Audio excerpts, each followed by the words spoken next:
It's a great opportunity all the way from Argentina to Cairo and all over the world. We are going to speak about emotional intelligence and the importance of emotional intelligence in education with the professor of English and the speaker on emotional education and emotional intelligence. Cecilia, could you please introduce yourself and what do you do for business? Okay, well, thank you for the invitation. Okay, I'm from Argentina. Yes, I'm professor of English. And well, last year I did a postgraduate degree on emotional intelligence because I think it's a very interesting topic to introduce in the classroom, the curricula. Well, I have been giving some online lectures during the pandemic when the pandemic started in order to give teachers some tools to apply to their online lessons in this case. And I am, well, I think that my mission now, yes, is to spread the voice in this topic and try to make emotional intelligence part of the agenda, the global agenda, let's say. Let's start with the basics. How do you define emotional intelligence? Well, emotional intelligence is the capacity that human beings have in order to handle their emotions, communicate effectively, sympathize with others, and be able to cope with stress, with any problematic situations in their life, not just in their private life, but also, work, studies. Well, that's more or less the definition, let's say. And how is this reflected in education? Well, since we start primary school, we face, yes, different types of situations in which sometimes we feel pressured. Yes, we have let's say, the look of the others on us. And well, during childhood, that defines us how we are going to be in the rest of our lives. Yes, so as teachers, we can have, we should, or well, I think it's an obligation. Yes, we must have the necessary tools in order to shape or to help the students, yes, shape their own identity, yes, and to strengthen their skills so they could face any kind of, let's say, the stressful situation, or yes, be able to yes, to cope with frustration in any area of their life. So it's not just about school. Yes, it's not there. It applies to any sphere of life. And what are the benefits of applying emotional intelligence principles in education? Well, first of all, the performance. Yes, the level of I have been applying on my classes this, and first of all, I think the first change that we can see is the attitude towards the subject. Yes, because the students feel that they are not longer ignored. I will tell you just this is a case, okay, an event that happened to me last year. I had a new group. Yes, I didn't know any of the students. They are from primary school, and well, there was one girl that seemed to have problems with English. And one day, I had to call her mom because she had been failing a lot of practice tests. Well, I talked to her mother, and she told me something like that. Okay, I know that she has always had problems with English. I know that it's really hard for her. And I say, okay, this is the message, yes, that she gets at home. Like something. I know that this is hard for you. Yes, I know that it's difficult. I know that you don't like. Well, so all the message that she receives at home, yes, she takes it. I'm saying she, but this happens in every mind of any child. So I say, okay, so here's the deal, here's the problem. Yes, I can help her telling, let's say, positive thoughts, positive ideas, but if at home, yes, her mom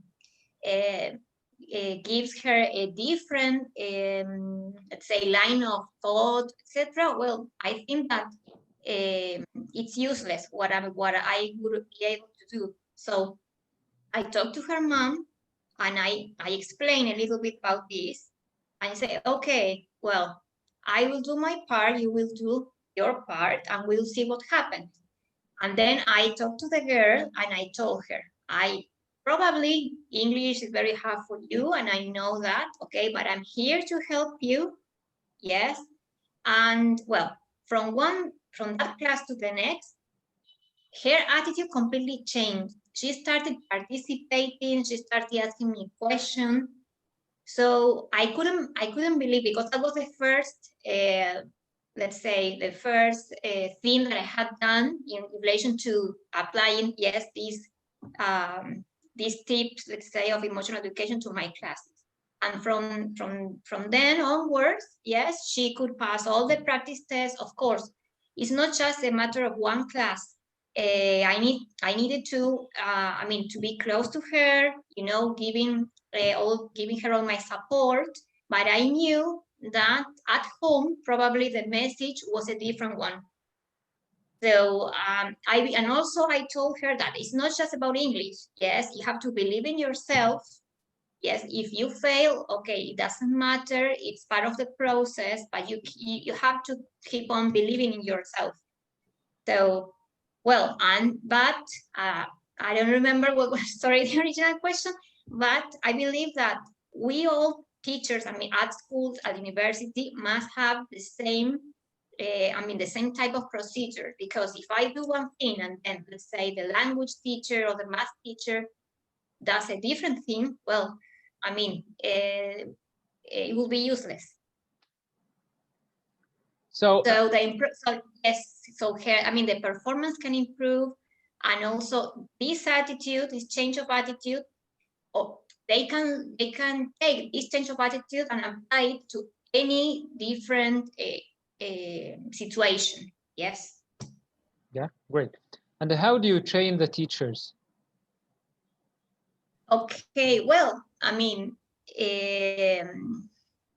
there's of course theory first, and then we have practice. What I studied, let's say my diploma in this case, allows me to be able to train other teachers.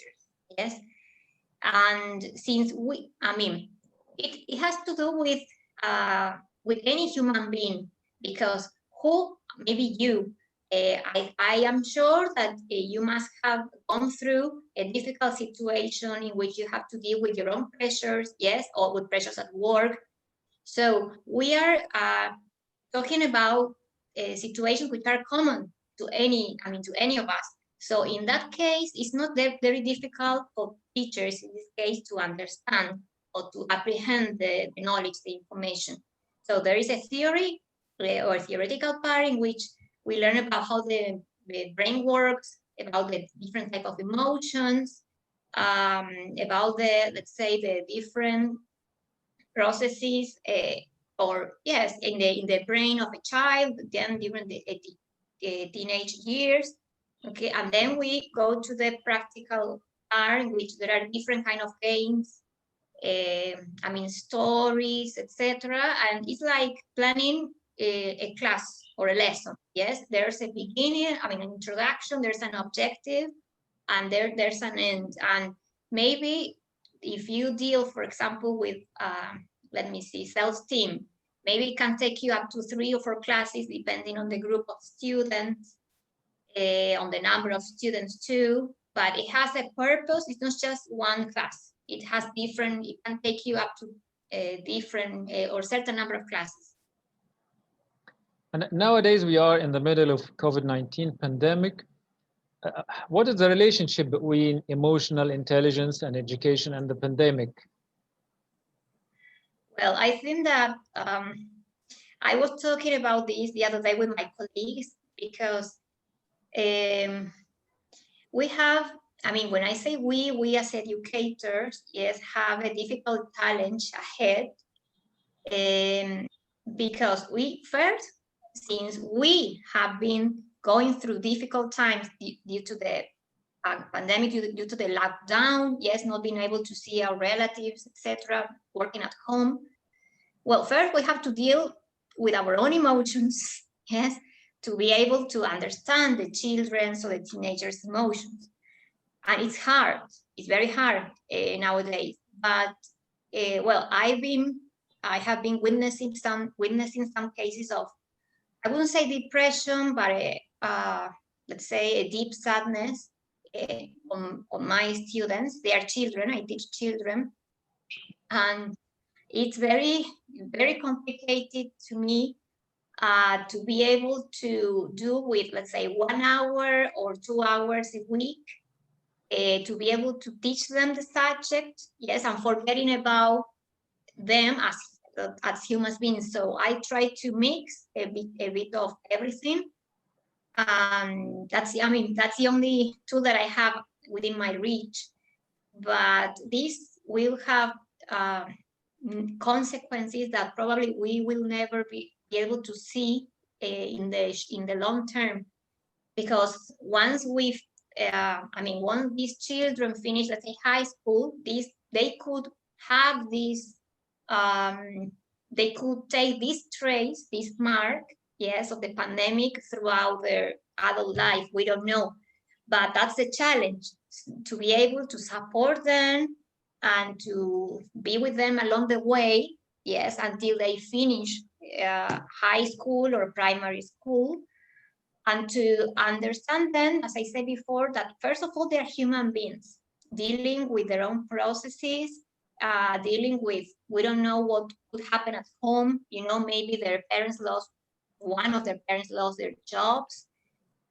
So it's a very difficult challenge we have ahead. But now, even more, I think emotional intelligence must be part of the curriculum, and all the teachers must be taught about this.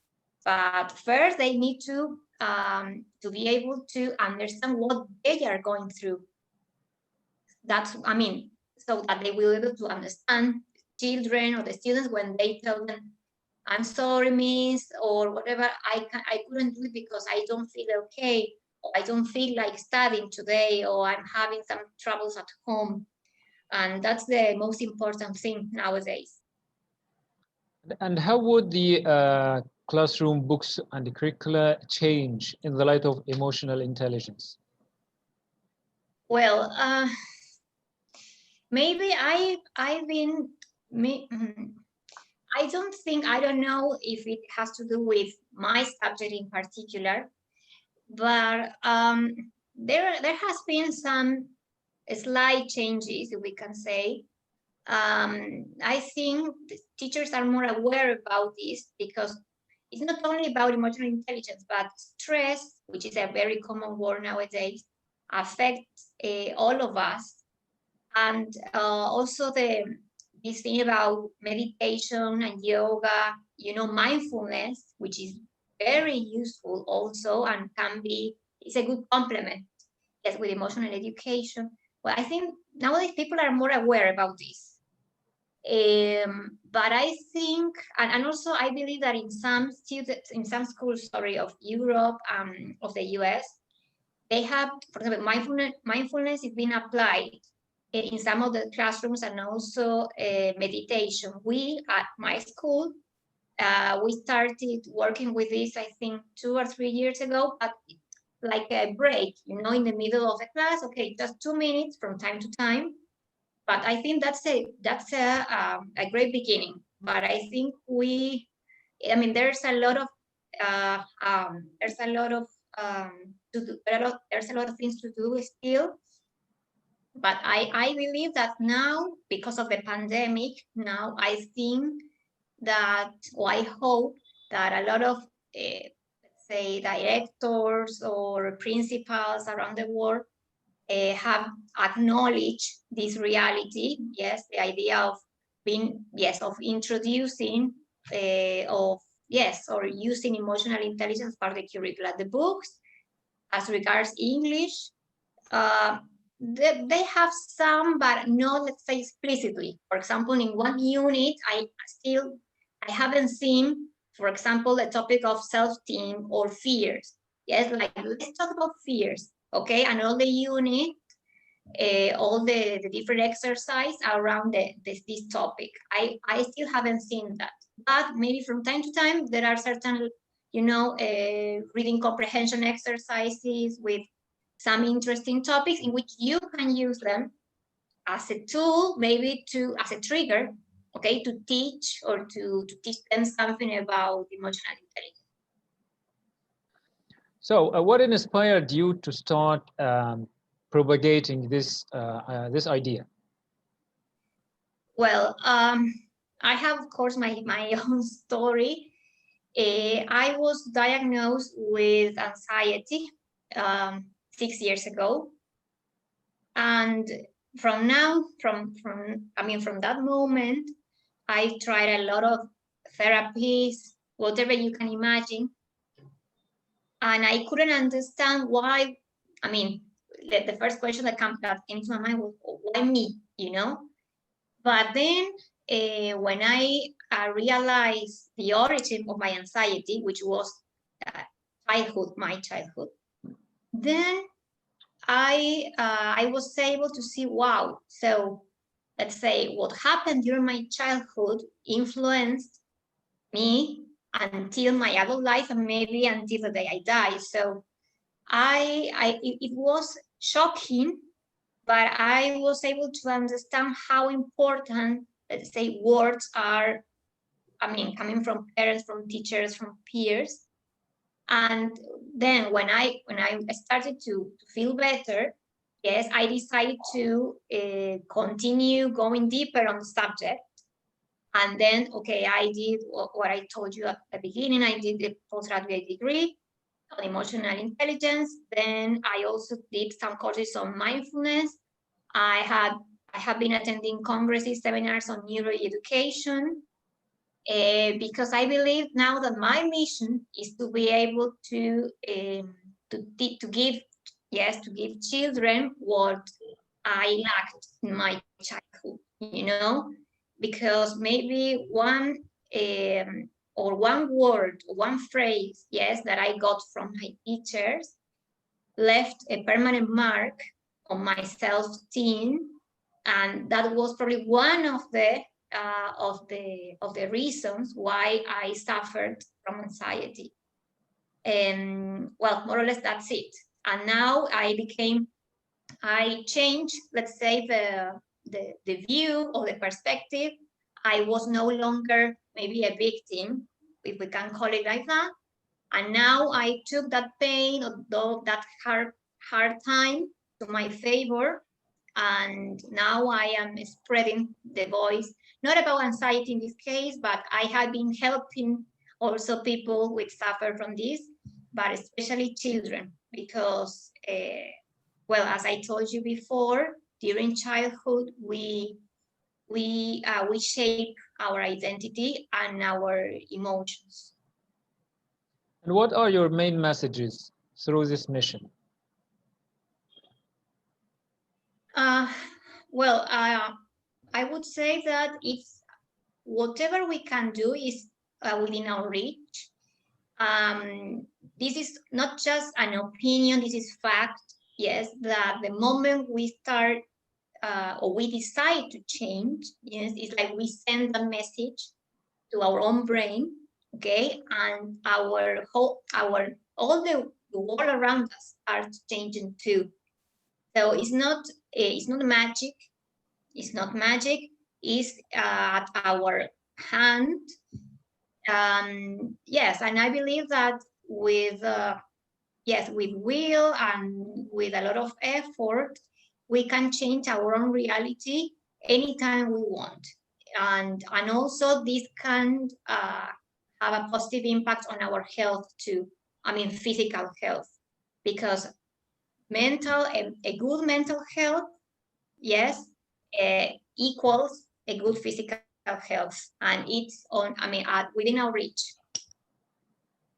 Yeah, it has been amazing talking to you, Cecilia, all the way from Argentina to Cairo. Thank you so much for these great ideas. Indeed, it's so important for our education systems and our students. Really, thank you. Okay. Well, okay. Thank you, Nour. Thank you.